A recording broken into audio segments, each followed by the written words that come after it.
I'm Janet, and for today's tag, we're going to use a technique using alcohol ink markers. You could do this if you wanted to transition to a water-based marker and use water. I'm going to use Sharpie marker and alcohol blending solution, or you could just use rubbing alcohol. Not sure where my bottle went to, so that's why I am going to use the blending solution. So I have a piece of cling wrap on my glass mat, and I'm just going to take my Sharpie markers and go in and color randomly. Variety of colors, going in a variety of different directions, just kind of covering the space with color. And you want it large enough that you can cover your tag piece.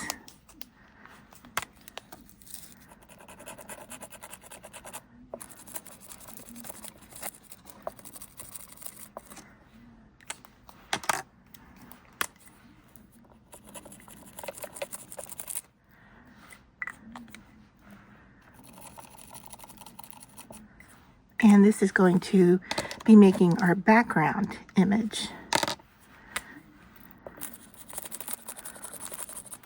So just checking to see if I have enough color down, and it looks like I'm getting pretty close here. Just filling a few other spaces. I actually want to put this color down here, and then I need maybe a purple up here. I think that is big enough to cover our tag. All right, so then I'm going to generously apply my solution. And you can see that that's starting to make those colors move around a bit. And then I'm going to take that and apply it on top of my tag. Maybe I'll just put my tag on here first. Okay, so put our tag on there, and then I'm going to flip it over here and scrunch it up because I want those wrinkles to show up on my tag. And with the alcohol ink, it shouldn't take very long for it to dry.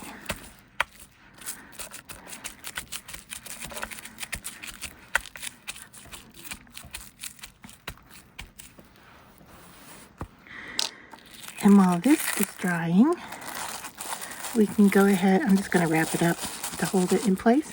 We could go ahead and do a water-based version too.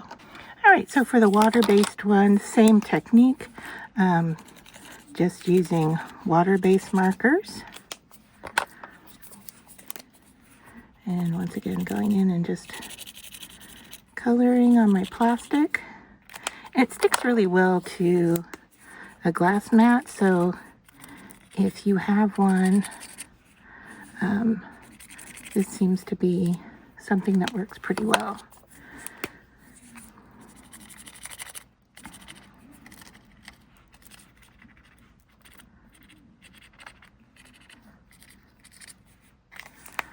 All right, so water-based brush markers, and then I'm going to spritz with water. Get those to move, and then we'll quickly pick this up and turn it over and scrunch.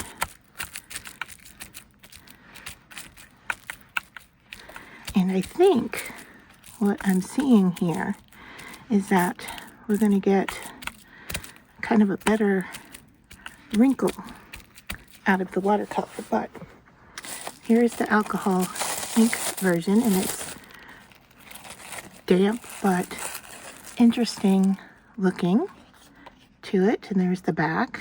Interesting how we got the sketch mark that I didn't get wet, but I do like this area here. So there is the alcohol ink version, and it feels a little damp still, probably because I wrapped it up. But yeah, this one, I'm just going to let it sit and dry. So I went ahead and dried our tags, and I've gotten a slight bit of wrinkle look here, but really it just more looks like tie-dye to me. I don't see the real wrinkle effect that I want to see. And then, of course, the alcohol ink version you all have seen already.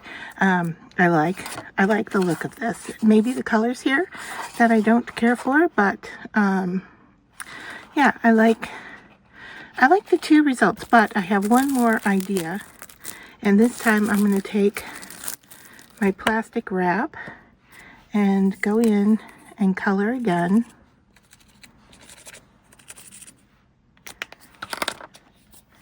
And this time, what I'm going to do is go in and make the paper wet, take the plastic to it, and then, goodness, got scrap papers flying here.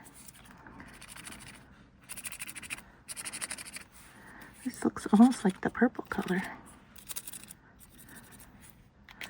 All right, maybe we'll put a little bit of the green in there. I don't know how that's going to look. I'm just going to fill in some of these open areas here. See if we get anything with it.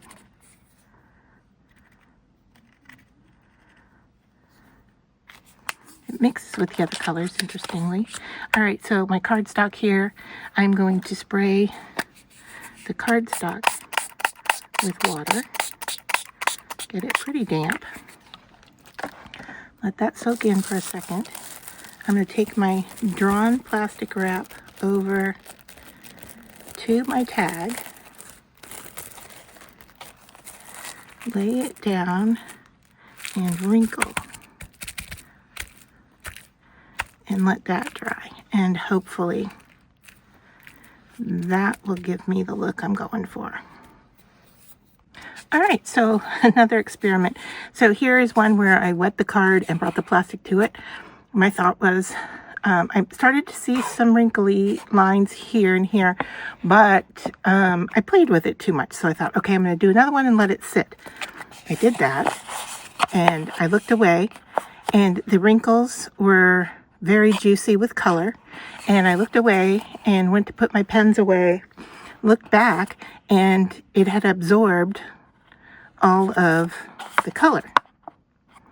And so I see a little bit going on here, but not a whole lot. So my next thought is maybe it needs to be on coated cardstock. So let me prepare a piece of coated cardstock and we'll give that a try.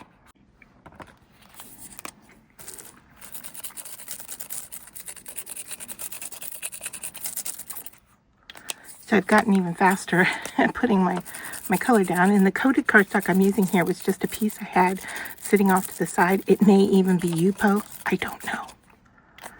But we'll give it a go.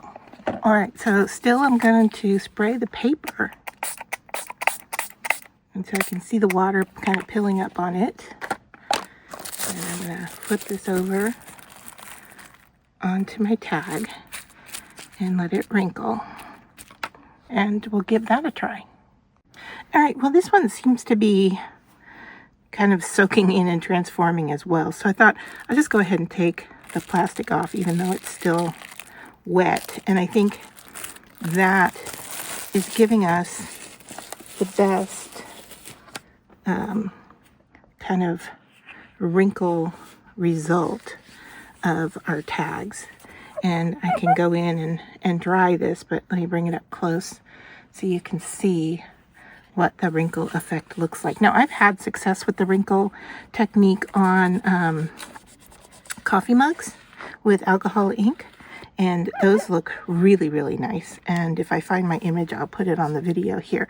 But let me go in and dry this. I thought we'd finish at least one of the tags, and then we can do a recap. All right, so here are all the tags that we made. This one was the alcohol ink on cardstock. The rest of these are water-based markers. These three were on cardstock. And the last one, which gave us the best result, was on a coated cardstock. I think it might have even been Yupo. I'm not 100% sure, but we used water-based. The one thing I'm not seeing here is that I expected, I mean, we've got the wrinkles for sure. We can see the wrinkles, but I thought that where the ink pooled in the wrinkle, we would get a darker line, and that is not the case here. And so, in a sense, we've got the result, but not exactly the result that I thought we would get. So I'm going to go ahead and finish this tag this week. And I went into my stash of clip art, and I have a new storage system for clip art, and I keep it in this is huge mixed media. It's 9x12 mixed media pad, and just to show you what the pages look like, it's like this. If you want to see a tutorial on this, I can. There are quite a few of them on YouTube already, and that's where I got the idea from, so I'm not sure that we need to do a tutorial, but if you'd like, let me know down in the comments and I will. I thought before I get all of this on here, I might go in and do just a little bit of pink light blending here on the edge of this leaf because it's so stark white.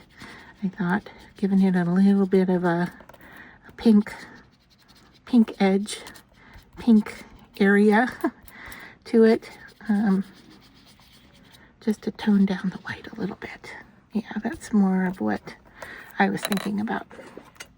All right, and then now, even though these pieces do have a piece of tape on the back to hold them in the journal, I thought I still need to use wet glue to get these in place, but I want to just double check the look of what I'm doing. Yeah, okay, I'm happy with that.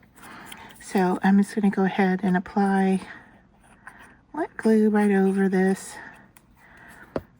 and stick it down to our tag front. We'll grab our bird, and because I stick them in the book, I don't know where they all came from. This was obviously a clip art pack.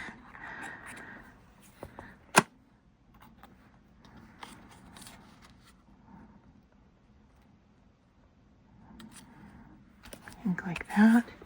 And then this one, I was thinking I might go, I want to move that bird a little bit. I think that's one of the things I like about using wet glue is I can move it. And then I thought this one would be nice to raise up, but I want a darker, I definitely want a darker edge on this. So I'm just going to go around it, give it a little bit of ink in pink. I know a lot of you use vintage photo, but I do like using different colors for edging some of the pieces, especially in this case, there's nothing vintage about these colors. So we'll go in with our foam tape now and just lay a strip down the middle. And I think that's all we're going to need for this. And then I'll go ahead and cut. Now, I know a lot of people use quite a bit of foam tape. I like it to be set in from the edges. That way we don't necessarily see it when we're looking sideways. I have a little piece of tape here that just doesn't want to coordinate, so I'm going to pull it off. Not coordinate, but cooperate. All right, so like that. I think that'll be fine right there. And then I have some, this is cute, baker's twine in pink. And I also have some pink ribbons that I've made, DIY. And I think this kind of just goes with it. So I will link to the tutorial for these if you're interested in this.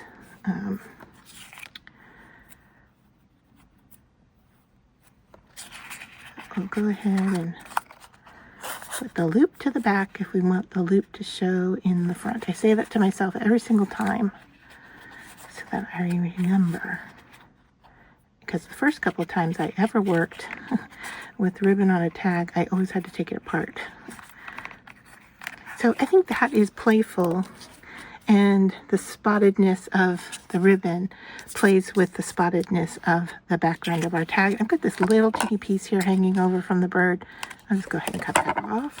Now I have to decide, do I want to go around the edge? Yeah, let's do that. Let me get my pin back in my glue here.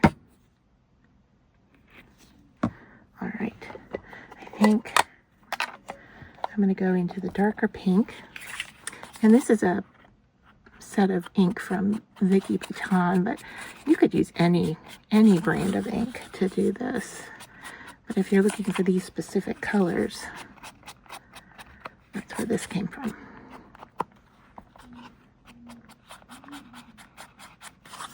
The thing I like about the background technique is that you could use any water-based marker. So, you know, Crayola,